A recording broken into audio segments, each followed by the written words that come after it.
অনেক মানুষ, যেখানে 1 লক্ষ মানুষ থাকে সেখানে ঘটনা একটা বেশি ঘটতে পারে, যেখানে 5 জন মানুষ থাকে সেখানে ঘটনা কম ঘটতে পারে, এটাই তো স্বাভাবিক। আমি যেটা বলছি যে অবশ্যই আমি এটা ডিনাইল করি না, আমার দলের কেউ কেউ, সবাই যে ধোয়া তুলসী পাতা সেটা আমি বলছি না। আমার দলের অসংখ্য ভালো নেতা আছে, আবার খারাপ কেউ কেউ আছে, তারা অন্যায় অপকর্মের সাথে জড়িত হচ্ছে। আমাদের কাছে যখন খবর আসছে একেবারে ডাস্ট অ্যাকশন, জিরো টলারেন্স। আমার দলের নেতাকর্মী অন্যায় অপকর্মের সাথে আমি আমার হাতে যতটুকু আছে আমি সেটা ব্যবস্থা নিচ্ছি। রাষ্ট্র কি করছে, সরকার কি করছে? আমরা তো বলেছি যে ধরে পুলিশে দিবেন, আমার দলের হোক আর যেই হোক, যদি কেউ অন্যায়ের সাথে জড়িত থাকে। এই বক্তব্য আগে কেউ দিয়েছে। সেই জন্য আমি বলছি যে তারেক রহমান শুধু বক্তব্য দিয়ে বসে নাই, হ্যাঁ, তিনি অ্যাক্ট করছেন, কাজও করছেন। আপনাদের ভারপ্রাপ্ত চেয়ারপারসন খুব ভালো ভালো কথা বলেন, কিন্তু তৃণমূলে তার প্রতিফলন দেখা যায় না এবং অনেকে মনে করেন বিএনপি আওয়ামী লীগ হতে চাইছে। আপনার মন্তব্য শুনুন। না, এটা আশরাফ ভাই পুরো সর্বাংশে সত্য বলেনি। কেন বলেনি আমি বলি, তারেক রহমান শুধু বক্তব্য দেন নাই।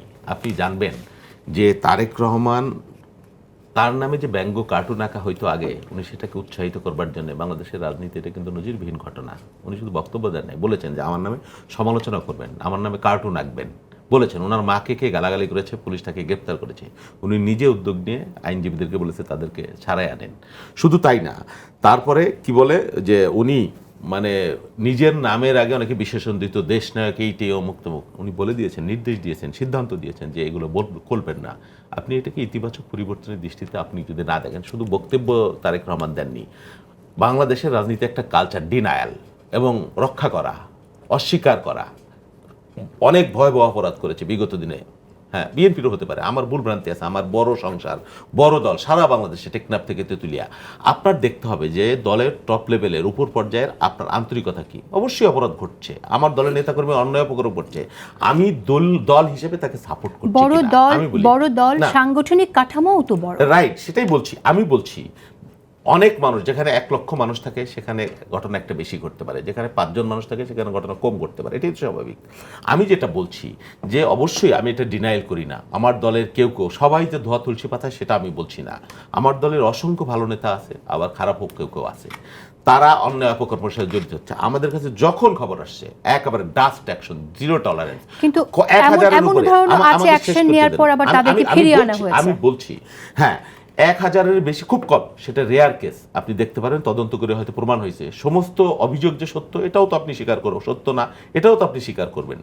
অনেক ক্ষেত্রে বাড়িয়ে রংচং দিয়েও হচ্ছে, আবার ঘটছেও, এটাও সত্য। আমাদের বক্তব্য হলো পার্থক্যটা কোথায়, যে আমরা এটাগুলো ডিনাই করছি না, আমরা এগুলো আমলে নিচ্ছি, ব্যবস্থা নিচ্ছি। শুধু ব্যবস্থা না, আমরা এটাও করছি যে নজির আছে যে আমরা মামলা দিয়েছি, আমাদের এমনও নজির আছে অভিযোগ থাকার পরও তাদেরকে মাফ করে হতে পারে ফেরানো হচ্ছে, হতে পারে।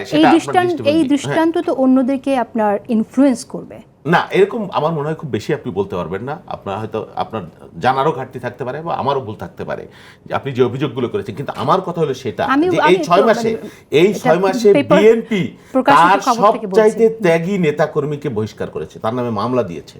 আমি অসংখ্য উদাহরণ আমার কাছে আছে। এটা কি বাংলাদেশের রাজনীতি বিগত দিনে ছিল? বাংলাদেশের রাজনীতিতে আমরা যে কমিটমেন্ট করেছি যে কি প্রধানমন্ত্রী এবং ইসের মধ্যে ক্ষমতার ভারসাম্য, এটা কি কেউ বলেছে? বাংলাদেশের রাজনীতির আগে কি কেউ এই কথা বলেছে যে কি এক ব্যক্তি 2বারের বেশি প্রধানমন্ত্রী হতে পারবেন না? এই কথা কি বলেছে? সেই জন্য আমাদের বক্তব্য, আমরা চেষ্টা করছি। আমাদের হাতে কি আছে বলেন? 17 বছরের একটা মজলুম রাজনৈতিক দল, শত শত গুম হয়েছে, এরকম ঘটনাও তো আছে যে আমার জায়গা দখল করে নিয়েছেন আপনি এই বিগত 17 দিনে। আমি সেই জায়গাটা উদ্ধার করতে গেছি, এটাও দখলের মধ্যে পড়ে গেছে, এরকম নিউজও হয়েছে বাংলাদেশে। আমি সেটা বলছি, আমি কোনো কিছু অস্বীকার করি না।